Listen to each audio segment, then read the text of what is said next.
In today's video, I'm going to teach you how to set up ConvertKit opt-in forms. If you find this useful, consider subscribing and liking the video. So if you're starting an online business or a blog, or maybe you just want to grow your email list, having an email opt-in form is absolutely essential. ConvertKit is one of the leading email marketing platforms that make it super easy to connect with your audience. Today, I'm going to walk you through the process of setting up your first opt-in form within ConvertKit, step by step. Let's dive into it. First things first, if you haven't already, you'll need to create a ConvertKit account. Just head over to the ConvertKit website and sign up for an account. They offer a free tier for beginners, which is perfect for starting out. Once you've confirmed your email and logged in, you're ready to go. The first step in creating your opt-in form is to navigate to the Forms section. On the left-hand side of your dashboard, you'll see a variety of options. Click on Forms, and you'll be taken to a page where you can see any existing forms you have, or you can create a new one from scratch. To create your first form, click the Create New button, usually located at the top right corner of that page. Now, you will be prompted to choose the type of form you want to create. ConvertKit offers two main types, inline forms and modal forms. Inline forms are embedded directly into your website, while modal forms appear as pop-ups. If you're starting out and want something simple, I recommend choosing the inline form. Go ahead and select that option. Once you've selected the type of form, you can begin customizing it. You'll see a basic form layout to get started.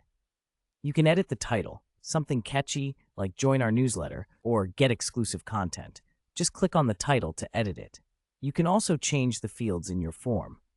By default, ConvertKit might just have a name and an email field, which is usually a good start, but you can always add more if you want.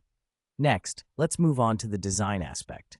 ConvertKit allows you to easily customize the color scheme and the overall look of your form. Click on the Style tab, where you can choose your font, background color, and button color. Make sure your choices align with your brand's identity. It's all about making your form visually appealing to encourage signups. Now, once you're happy with the design, it's time to set the action that happens when someone fills out your form. This is crucial because you want to engage with your new subscribers right away. Click on the Settings tab. Here you can tailor what happens after someone subscribes. You can choose to redirect them to a specific thank you page, or if you're offering a free download, you can also set that up here.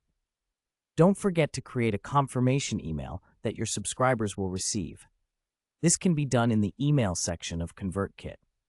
It's a good idea to tell new subscribers what they can expect from you in the emails they'll receive. Once you've configured all the settings, it's time to publish your form. Click on the Publish button to generate the embed code.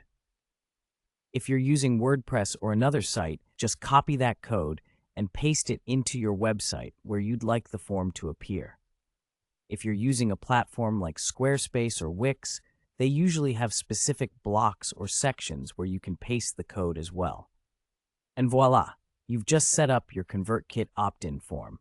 Before you finish up, I highly recommend going back and testing the form to ensure that everything is working as it should.